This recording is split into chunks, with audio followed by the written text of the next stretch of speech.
Hello everyone, मैं नेहा और हम पढ़ रहे थे क्लास 8 के मैथ्स में चैप्टर नंबर 8 कंपेयरिंग क्वांटिटीज।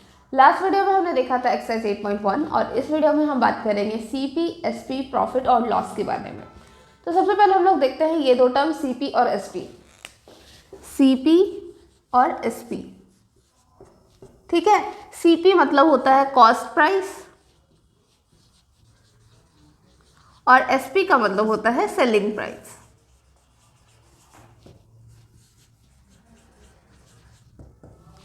ठीक है, तो सबसे पहले चीज़ ये दोनों टर्म आपको सुनने को कहाँ मिलेगा, कहाँ किन के लिए एप्लीकेबल है। तो एप्लीकेबल उनके लिए है जो बिजनेस कर रहे हैं, ठीक है। अब लेट्स से आपने एक शॉप खोला, आइसक्रीम का शॉप खोला। अब यहाँ पर आप कहीं से या तो आइसक्रीम खरीद सकते हो या फिर आप बना करके बेच सकते हो। अब लेट्स से आप कहीं से खरीद रहे हो, तो जब खरीदोगे, अगर मान लो आपको 10 रुपये का एक आइसक्रीम पड़ा जब आप खरीदने गए और आप आकर के वही 10 रुपये पे बेच दिए, तो आपको क्या फ़ायदा होगा? कोई फ़ायदा नहीं होगा। तो 10 रुपये में जो आपने खरीदा वो आपका था कॉस्ट प्राइस, ठीक है।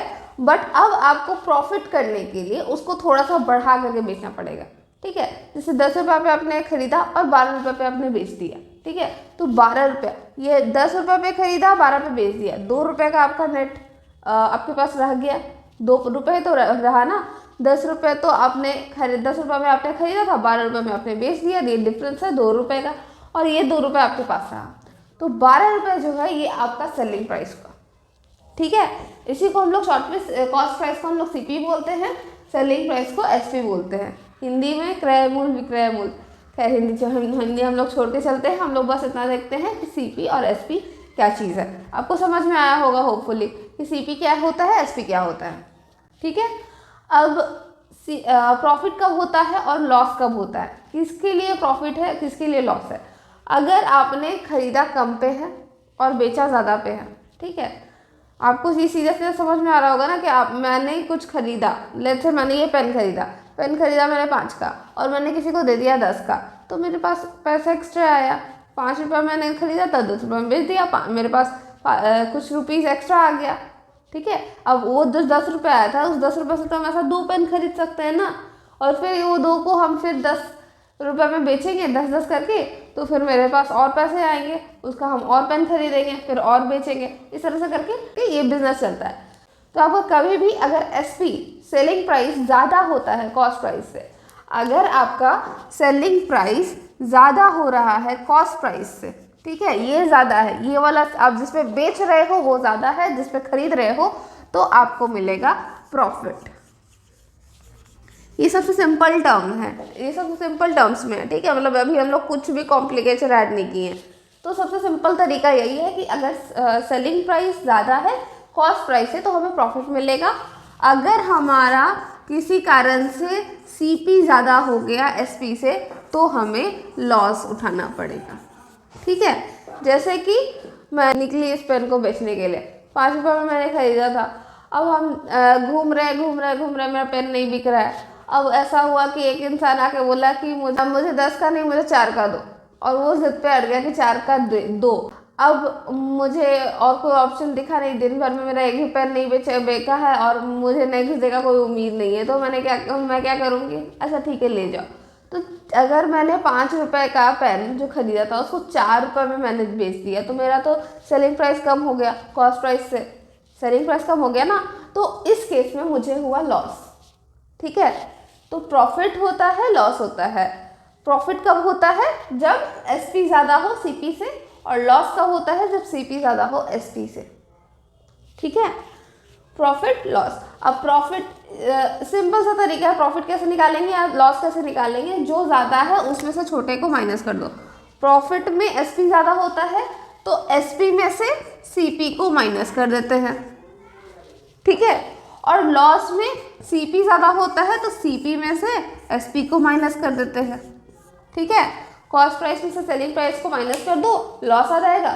सेलिंग प्राइस में से कॉस्ट प्राइस को माइनस कर दो, प्रॉफिट आ जाएगा। कितना प्रॉफिट हुआ आपको या कितना लॉस हुआ, ठीक है।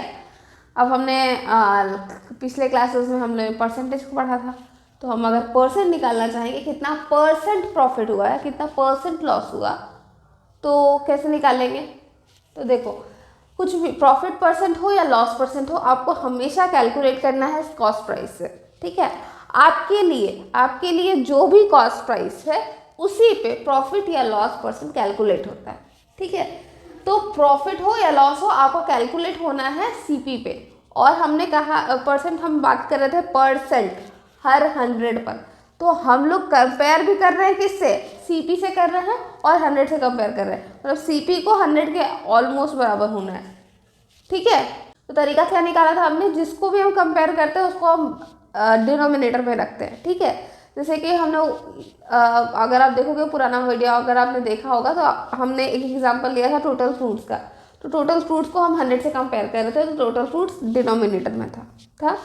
उसी तरह से यहाँ पर हम सीपी को हमेशा कंपेयर कर रहे होंगे 100 से, तो सीपी नीचे में होगा और इंटू 100, यानी कि अगर आपको प्रॉफिट का परसेंट निकालना है तो जो भी S P minus C P आपका प्रॉफिट है बाई सी पी इंटू 100%। ठीक है, S P minus C P by C P into 100%।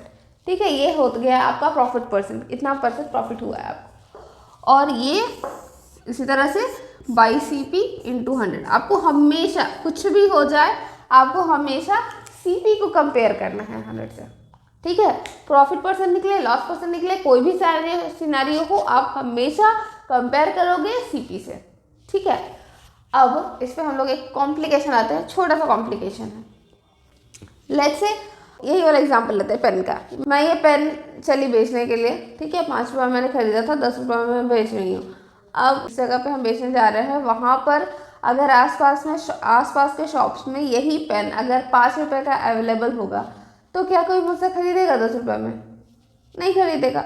जिसको आपको ही अगर मैं ये पेन बेचूं और बोलूँ कि ये 10 रुपये का पेन है, आपको मालूम है कि ये 5 रुपये का पेन है, पास वाले दुकान में 5 रुपये का मिलेगा, तो आप मुझसे क्यों खरीदोगे? नहीं खरीदोगे, आप जाकर के उस शॉप में खरीदोगे।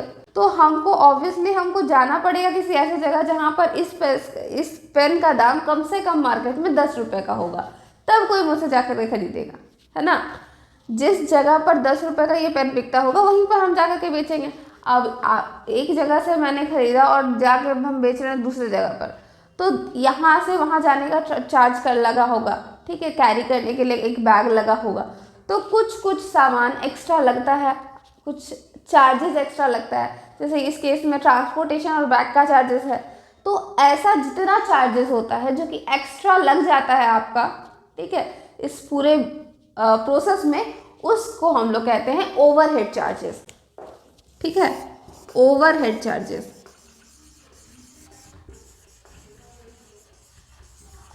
इसमें आपका ट्रांसपोर्टेशन चार्ज और मतलब और कोई सी सामान का चार्ज जो आप इसके साथ दे रहे हो, लेट्स से हम इसको पैक करके दे रहे हैं अगर एक कूट के डब्बे में, तो उस कूट का चार्ज भी आ जाएगा आपका ओवरहेड चार्ज में। मतलब जितना तरह का चार्ज आप इस पे लगा रहे हो वो आपका ओवरहेड चार्जेस में आएगा। ठीक है, और ये ओवरहेड चार्जेस जाकर के जुड़ता है सीपी में।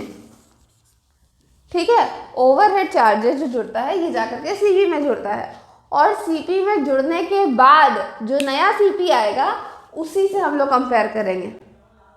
ठीक है, अगर मैंने ये पेन खरीदा है 5 रुपये का, ठीक है, और मैंने ऐसा 10 पेन खरीदा है, जैसे 50 रुपये हुआ। ठीक है, जाने आने में मेरे को 10 रुपये लग गया, तो अब मेरा जो कॉस्ट प्राइस है इस एक पेन का, ठीक है, वो कितना हुआ?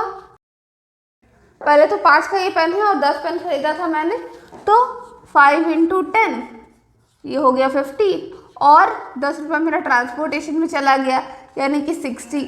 अब ये 10 पेन के हिसाब से 6 रुपये हो गया मेरा कॉस्ट प्राइस। ठीक है, मेरा कॉस्ट ऐसे मैंने खरीदा था 5 रुपये पर ही, बट सिंस 10 रुपये मुझे ट्रांसपोर्टेशन में लग गया, इसलिए इसका कॉस्ट प्राइस यहाँ पर जाकर के जुड़ गया, तो पर पेन क्या मेरे को 6 रुपये पड़ रहा है अब कॉस्ट प्राइस। तो जब भी हम प्रॉफिट परसेंट कैलकुलेट कर रहे होंगे या एससीपी यहाँ पर ले रहे होंगे, तो हम हमेशा इस 6 से कैलकुलेट करेंगे, ना कि इस 5 से। ठीक है, तो ओवरहेड चार्जेस कैलकुलेट होने के बाद ही सीपी वैलिड होता है, अगर ओवरहेड चार्जेस प्रेजेंट है तो। ठीक है, कोई भी ओवरहेड चार्जेस आपका सीपी में जाकर के जुड़ता है, और जब सीपी में जाकर के जुड़ जाएगा तभी उस पर कैलकुलेशंस होगा। जितना भी जगह सीपी आप लोगे, आप ओवरहेड चार्जेस को मिला करके लोगे। ठीक है, क्लियर है? अब हम लोग थोड़ा बात करते हैं, आपको प्रॉफिट परसेंट मिल गया है, आपको लॉस परसेंट मिल गया है, तो अब हम लोग बात करेंगे कि इसको हम मैनिपुलेट करके हम CP या SP हम कैसे ला सकते हैं। अगर अभी तो आपको प्रॉफिट नहीं पता है, आपको लॉस नहीं पता है, तो आप CP और SP के थ्रू प्रॉफिट या लॉस परसेंट ला रहे हो। बट अगर आपको CP या SP निकालना होगा तो आप कैसे निकालोगे? ठीक है, पहले हम लोग बात करते हैं सारा प्रॉफिट परसेंट को लेकर के। ठीक है, सारा हम लोग जगह बात करते हैं प्रॉफिट परसेंट को लेकर के। अब प्रॉफिट परसेंट में लेट्स से आपको CP दिया हुआ है। ठीक है, व्हेन CP इज गिवन, आपको CP दे दिया गया है, आपको निकालना है SP। तो हम लोग ने देखा था कि प्रॉफिट परसेंट भी आपको दिया हुआ है। ठीक है, प्रॉफिट परसेंट दिया हुआ है, आपको CP दिया हुआ है, आपको SP निकालना है, ये है सवाल। तो प्रॉफिट परसेंट हमने देखा था, इसको हम लोग P% लिखेंगे, इजी पड़ेगा हमें। ठीक है, तो P% हम लोग लिखते हैं। तो प्रॉफिट परसेंट यानी कि कितना होगा? प्रॉफिट कब होता है? जब SP बड़ा होगा CP से, सेलिंग प्राइस आपका ज़्यादा होगा कॉस्ट प्राइस से, तब जाकर के आपको प्रॉफिट होता है। तो SP माइनस CP बाई, हम लोग कंपेयर हमेशा CP से करते हैं, तो CP इंटू 100, ये फॉर्मूला हमने बताया था प्रॉफिट परसेंट का। अब आपको CP गिवन है, SP गिवन नहीं है, तो क्या होगा? प्रॉफिट परसेंट जो भी है आपका, ये वाला 100 यहाँ आएगा, तो P% by 100 is equal to SP by CP minus CP by CP। क्या किया हमने? इस 100 को हम यहाँ ले आए हैं और इसको हम दो टुकड़ा में बांट दे रहे हैं। आप कभी भी A minus B by C जो अगर होता है, तो आप इसको A by C minus B by C लिख सकते हो। ठीक है, एग्जैक्टली वही हमने किया है। A बाई C ऐसा था, A minus B by C, अब A बाई C कर दिया, माइनस B बाई C कर दिया। ये आपका फ्रैक्शन का रूल है। ठीक है, तो उस तरह से अब P% by 100 is equal to SP by CP minus ये 1 हो गया, ये CP है, ये CP एक ही बात है। ठीक है, तो ये आ गया आपका P% by 100 plus 1 is equal to SP by CP। ठीक है, अब P% प्लस 100 बाई 100, ये 1 को हम ऊपर ले गए हैं, तो 100 बाई 100। ठीक है, CP बाई SP। अब आप क्रॉस मल्टीप्लाई कर दो, CP को यहाँ ले आओ तो SP आपका निकल जाएगा। तो SP हो गया आपका 100 प्लस P% यानी profit percent by 100 into CP। समझ आया हम लोग कैसे निकालेंगे? अगर हमारा CP गिवन है और प्रॉफिट परसेंट गिवन है, तो आपको बस ये फॉर्मूला अगर आप याद रखो तो आप आसानी से निकाल सकते हो। ठीक है, और अगर आपको याद रहता है तो आप डायरेक्टली ये फॉर्मूला भी लगा सकते हो, आपकी मर्जी है। ठीक है, अब हम देखते हैं दूसरा केस, जब प्रॉफिट परसेंट पता है और जब हमें SP पता है, तो हम CP निकाल रहे होंगे। ठीक है, व्हेन SP इज गिवन, जब हमें सेलिंग प्राइस दिया हुआ है, तब हम क्या करेंगे? ठीक है, तो उसी तरह से प्रॉफिट परसेंट हमारा होता है SP minus CP by CP into 100।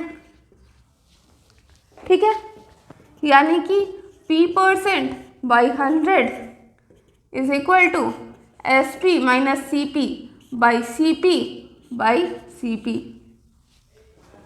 ठीक है, आगे P% बाई 100, ये कट गया, 1 हो गया यहाँ पर, is equal to SP by CP minus 1। ठीक है, यहाँ आ गया P% by 100 plus 1 is equal to SP by CP। ठीक है, यानी कि P% plus 100 by 100 is equal to SP by CP। देखो अभी तक हमने बिल्कुल वही किया है जो यहाँ हम कर रहे हैं, इसलिए हम एक्सप्लेन भी नहीं कर रहे। ठीक है, होपफुली हमको यहाँ तक क्लियर होगा। अब यहाँ पर होगा क्रॉस मल्टीप्लिकेशन।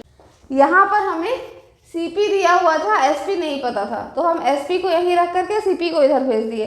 अब हमें एस पी दिया हुआ है, एस पी दिया हुआ है, ये हमें पता है, ये नहीं पता है, तो सी पी यहाँ आएगा और ये वाला पूरा टर्म इस तरफ जाएगा। तो अगर ये C P into 100 plus p% by 100 is equal to S P होगा, तो अब देखो यहाँ से हम कर रहे हैं उल्टा, उल्टा हो जाएगा ये क्रॉस मल्टीप्लिकेशन में, यानी कि सी पी हो जाएगा आपका S P into 100 by 100 plus p%। ठीक है, समझ में आया? सीपी का formula S P is equal to 100 by 100 plus p%। अगर आपको याद रहता है आप ये लगाओ, नहीं याद रहता ये फॉर्मूला आप इसी से आप कैलकुलेट कर सकते हो एस पी। ठीक है, एस पी हो या सी पी हो, आपको एक फॉर्मूला याद रखना है, ये वाला फॉर्मूला याद रखने से आप एस पी सी पी सब कुछ निकाल सकते हो इजीली। ठीक है, अगर आपको याद रहेगा ये वाला फॉर्मूला तो आपके लिए इजी होगा बनाना, उतना हैसल से आप बच जाओगे। ठीक है, अब हम लोग आगे बात करते हैं जब लॉस परसेंट दिया हुआ हो तब क्या करना है। ठीक है, अब हम लोग बात करते हैं लॉस परसेंट के हिसाब से। अगर आपको सीपी गिवन है, सीपी इज गिवन, ठीक है, आपको सीपी गिवन है, आपको एसपी निकालना है। अब लॉस परसेंट में क्या होता है, लॉस परसेंट में जब लॉस हो रहा होता है तो आपका कॉस्ट प्राइस ज़्यादा हो जाता है आपका सेलिंग प्राइस से। अगर आपने खरीदा है 5 में, बेच दिया 3 में, तो आपको नुकसान हो जाएगा। तो नुकसान हुआ यानी लॉस हुआ, लॉस हुआ तो लॉस परसेंट आप निकाल रहे होगे। तो कौन बड़ा है, सीपी इसमें बड़ा है एसपी से, और कैलकुलेशन हमें हमेशा करना है सीपी से, तो सीपी इंटू 100। ठीक है, CP S minus S P by C P into 100, ये है आपका लॉस परसेंट का फॉर्मूला। इसको हम लोग लेट से लिखते हैं L%। ठीक है, हम लोग इसको लिख रहे हैं L%, ईजी होगा। ठीक है, तो L% के हिसाब से C P by C P minus S P by C P, इधर 100 इधर आ गया, ये वाला 100 को हम इधर ले आए हैं और इसको हमने 2 पार्ट में स्प्लिट कर दिया, बिल्कुल वैसे जैसे हमने पिछले बार किया था। ठीक है, तो ये हो गया L% by 100 is equal to 1 minus S P by C P. ठीक है, अब क्या होगा, ये S P by C P इधर आएगा प्लस में होकर के, और ये वाला उधर लेके जाएंगे। ठीक है, आप इसको 2 टुकड़ा में कर सकते हो, लेकिन हम एक ही बार लिख रहे हैं। ठीक है, L% by 100 plus S P by C P is equal to 1। अब ये वाला उधर जाएगा तो ये हट गया, यहाँ से यहाँ आ गया 1 माइनस L% बाई 100। ठीक है, तो S P by C P is equal to 100 minus L% by 100। ठीक है, यानी कि आपका एस पी हो जाएगा 100 minus L% by 100 into C P. ठीक है, सिमिलर लग रहा है। लास्ट टाइम जब हमने प्रॉफिट का निकाला था तो एस पी आ रहा था आपका 100 plus profit percent by 100 into C P, यही आ रहा था ना पिछले बार। और जब हमें लॉस हो रहा है तो 100 minus L% by 100 into C P, यही हो रहा है। यानी कि आपको सिंपल सा तरीका जो आपको याद करने का क्या हो गया, अगर प्रॉफिट होगा, प्रॉफिट मतलब हमें फ़ायदा हो रहा है, हमें फ़ायदा हो रहा है तो हम प्लस करेंगे ना, और जब हमें नुकसान होगा तो हम माइनस करेंगे। तो 100 माइनस प्लस या माइनस जो भी आपका हो रहा है प्रॉफिट या loss percent by 100 into C P, ये हो गया आपका कॉमन फॉर्मूला। उसी तरह से अगर आप आगे यहाँ पे प्रोसीड करोगे, जब आपको एस पी गिवन है, when S P is given, ठीक है, तो हम आप देखोगे यहाँ से यहाँ तक सेम ही आता है, तो हम यहाँ से हम आगे यहाँ पर कंटिन्यू कर रहे हैं। ठीक है, S P by C P is equal to 1 minus L% by 100। ठीक है, तो S P by C P will be equal to 100 minus L% by 100। ठीक है, S P minus C P is equal to 100 minus L% by 100। अब सी P इधर जाएगा तो इधर मल्टीप्लाई हो जाएगा, S P will be equal to 100 minus L% by 100 into C P. लेकिन हमें सी पी तो नहीं पता है, तो इसको हम लोग कर देंगे क्रॉस मल्टीप्लाई। तो ये हो जाएगा सी पी यानी कि 100 into S P by 100 minus L%। अब अगर आप प्रॉफिट के केस में देखो तो ये भी सेम ही था, 100 into S P by 100 plus profit percent. अगर आप लास्ट फ्रेम पे जाओ तो वो उसमें ये आया था और अब हमें ये मिल रहा है। तो इसमें भी वही तरीका है, जब प्रॉफिट होगा तो हम प्लस करेंगे कि हमारा फ़ायदा हो रहा है, और जब हमें नुकसान होगा यानी कि लॉस होगा तो हम माइनस करेंगे क्योंकि हमारा नुकसान हो रहा है, हम नीचे जा रहे हैं। ठीक है, तो हम माइनस करेंगे। ठीक है, बाकी फॉर्मूला यही रहेगा 100 बाई 100 प्लस या माइनस जो भी है प्रॉफिट या loss percent into S P. ठीक है, अब हम लोग आगे बात करते हैं कुछ एक्स्ट्रा टर्म्स के बारे में। ओके, तो इसके बाद एक टर्म आता है एम पी। ठीक है, एम पी यानी कि मार्क प्राइस। अब ये क्या चीज़ है? आपने कई बार देखा होगा पैकेट्स पे कोई भी चीज़ आप खरीदते होगे तो उस पर एक स्टिकर चिपका होता है, उस पर लिखा हुआ रहता है प्राइस, या फिर ऐसे ही रैंडमली कहीं पे प्राइस लिखा होता है। तो जनरली जो प्राइस इंडिकेट करता है तो वो आपका कहलाता है मार्क प्राइस। ठीक है, लाइक लेट्स से मैंने ये पेन लिया, इसके ऊपर एक पेपर पैकेट लगा दिया और उस पर मैंने एक स्टिकर लगा दिया जिस पर मैंने लिख दिया 40 रुपीज़। तो भले ही ये पेन 5 रुपये का हो, ये इसको बेचना मुझे 10 रुपीज़ में है, लेकिन इसका जो मार्क प्राइस हो गया वो 40 हो गया। ठीक है, तो मार्क प्राइस आपका 40 होता है। अब मार्क प्राइस काम कहाँ पर आता है? तो जब आपको डिस्काउंट देना हो सबसे ज़्यादा काम वहीं पर आता है। ठीक है, जब आपको डिस्काउंट देना हो तो डिस्काउंट क्या होता है? जैसे मैंने ये एग्जांपल दिया कि मैंने इस पर मार्क कर दिया 40 रुपीज़। अब हम जब इसको मार्केट में बेचने निकलेंगे, ठीक है, जब हम मार्केट में इसको बेचने निकलेंगे तो हम कहेंगे ये लो आपको हम 70% डिस्काउंट देते हैं। ठीक है, इस पेन का प्राइस है 40 रुपीज़, लेकिन हम आपको 75% आपको डिस्काउंट दे रहे हैं। 75% डिस्काउंट देने के बाद ये आ जाएगा आपका 10 रुपीज़। ठीक है, मैंने दे दिया इसमें डिस्काउंट यानी कि कुछ गिरावट, कुछ आपको कुछ मनी जो कि आपको नहीं देना पड़ेगा, मार्क प्राइस का कुछ अमाउंट जो आपको नहीं देना पड़ रहा है वो आपका डिस्काउंट है। ठीक है, जैसे कि इस केस में यहाँ पर मैंने कहा कि 75% डिस्काउंट दिया। अच्छा, यहाँ पे मैंने परसेंट इंडिकेट किया है, तो डिस्काउंट जब भी कैलकुलेट होता है, डिस्काउंट का जो भी कैलकुलेशंस होता है वो आपका लगता है मार्क प्राइस पे। ठीक है, मार्क प्राइस से तो सारा कैलकुलेशन होता है। जैसे कि मान लो मैंने दिया इस पर 30 रुपीज़ का डिस्काउंट। ठीक है, मैंने 30 रुपीज़ का डिस्काउंट दिया है और मैंने इसका मार्क प्राइस रखा है कितना, 40 रुपीज़ का। ठीक है, तो डिस्काउंट कितना हुआ, 30। तो डिस्काउंट का फॉर्मूला क्या है, डिस्काउंट परसेंट का फॉर्मूला, तो कितना डिस्काउंट दिया है डिवाइडेड बाई, मैंने कहा जब भी हम कैलकुलेट करेंगे डिस्काउंट हम लोग एमपी पे करेंगे, मार्क प्राइस पे करेंगे, तो discount by mark price into 100%। ठीक है, ये होता है आपका डिस्काउंट परसेंट। मार्क प्राइस है आपका 40, डिस्काउंट हम दे रहे 30 का, तो अब देखो डिस्काउंट परसेंट कितना हो रहा है, 30 बाई मार्क प्राइस हो गया 40 इंटू 100। ठीक है, ये 1 0 ये 1 0 ये 4 कट गया इसे 25 टाइम्स में, तो आपका 75% डिस्काउंट आ गया। ठीक है, वही एग्जांपल जो मैंने लिया था कि मैंने बेचना है इसको 10 रुपये में ही है, बस हम मार्क करके रखे हैं 40 रुपये का है और 75% का डिस्काउंट दे रहे हैं, तो हमारा 30 रुपीज़ का ही डिस्काउंट आता है और ये आपका हो गया 75%। ठीक है, अब इसका सेलिंग प्राइस तो यही है, जिस प्राइस पे मैंने बेचा तो 10 रुपये में ही ना, मैंने इसको बेचा 10 रुपये में ही, तो 10 रुपये ही मेरा सेलिंग प्राइस है, लेकिन मार्क प्राइस एक एक्स्ट्रा चीज़ है, जस्ट हमको डिस्काउंट देना है इसके लिए। तो आपका एसपी जो होता है, एसपी इज इक्वल टू कितना होगा, एसपी इज इक्वल टू आपका मार्क प्राइस माइनस डिस्काउंट होता है।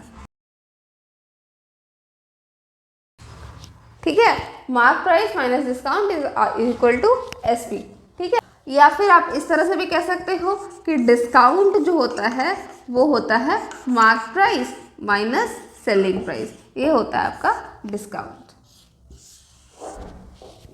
ठीक है, तो उस हिसाब से अगर आप यहाँ पर ये पुट करो तो आप ये भी निकाल सकते हो कि एसपी कैसे निकाले अगर एमपी दिया हुआ है। तो अगर आप वो कैलकुलेट करोगे तो आपको पता चलेगा कि अगर आपका एमपी दिया हुआ है, एसपी आपको निकालना है, तो एसपी जो होगा ये हो जाएगा 100 माइनस डिस्काउंट परसेंट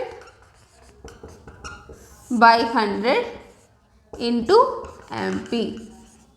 ठीक है, और उसी तरह से अगर आपको एसपी दिया हुआ है और आपको एमपी निकालना है तो एमपी हो जाएगा आपका वही वाला formula 100 by 100 minus discount percent into SP. ठीक है, फॉर्मूला वही है, बस आपको थोड़ा सा चेंजेस करते रहना है, आपका निकलते चला जाएगा। ठीक है, अब हम लोग बात करते हैं कुछ टैक्सेस के बारे में।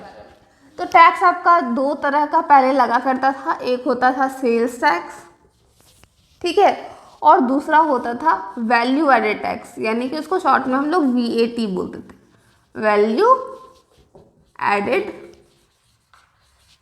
टैक्स। इसके अलावा और भी बहुत तरह के टैक्सेस होते हैं, ठीक है, उसके बारे में हमें जानने की ज़रूरत नहीं है। सेल्स टैक्स और वैल्यू एडेड टैक्स, ये दोनों जो टैक्स लगता था ये लगता था आपका सेलिंग प्राइस के ऊपर। लाइक वैसे एक आइटम है जो कि बिक रहा है 20 रुपीज़ पे, ठीक है, और इस पर सेल्स टैक्स लगा है 10% का, वैल्यू एडेड टैक्स लगा है 5% का। ठीक है, तो उस केस में आपका जो सेल्स टैक्स लगता था या आपका वैट लगता था वो आपके सेलिंग प्राइस, इसके ऊपर कैलकुलेट होता था कि कितना हुआ है और उसके बाद फिर उस पर लेवी होता था। जैसे कि मान लो सेल्स टैक्स आपका 10% के हिसाब से कितना होगा, सेल्स टैक्स आपका कितना हो गया, अगर 10% दिया हुआ है तो 10/100 इंटू किसका, इस पे लग रहा है तो ये वाला अमाउंट यहाँ लिखाएगा, तो ₹20। अब ये 1 0 ये 1 0 ये 1 0 ये 1 0 कट गया, यानी कि ₹2 आपका लग गया सेल्स टैक्स। इसी तरह से आप कैलकुलेट करोगे तो वैल्यू एडेड टैक्स भी ऐसे ही कैलकुलेट होता है, 5/100 इंटू ₹20। अब ये 5 से कट गया 20 टाइम्स में, अब ये 20 कट गया, यानी कि ₹1। तो आपका वैल्यू एडेड टैक्स आ गया ₹1, सेल्स टैक्स आ गया आपका ₹2। तो अब जब आपका ये टोटल सेलिंग प्राइस हो गया, सेलिंग प्राइस आपके लिए 20 ही है, लेकिन आप जो कलेक्ट करोगे कस्टमर से वो हो जाएगा ₹20 प्लस ₹2 प्लस ₹1, यानी कि ₹23। ठीक है, ये आपको देना होता था, जबकि अब जो शॉपकीपर था उसके लिए सेलिंग प्राइस यही रह जाता था। ठीक है, टैक्स आपसे कलेक्ट करके तो फिर ये टैक्स जाता कहाँ था, ये ₹2 और ये ₹1 टैक्स जाता कहाँ था, ये टैक्स ये शॉपकीपर पे कर देता था बाद में गवर्नमेंट को। ठीक है, तो गवर्नमेंट लेवी करता था सेल्स टैक्स VAT, और इसको जो भी था ये कलेक्ट करता था शॉपकीपर और कलेक्ट करके दे देता था गवर्नमेंट को। बट अब चेंज हो गया, चेंज क्या हो गया है, इन सारे टैक्सेस, इस तरह का टैक्सेस जितने भी थे, एक्साइज हो गया, मतलब जितना भी तरह का टैक्सेस था, सारा टैक्सेस को हटा करके सिर्फ एक टैक्स लाया गया है, जिसको कहते हैं गुड्स एंड सर्विसेज टैक्स। ठीक है, गुड्स एंड सर्विसेज टैक्स, जिसको हम कहते हैं GST।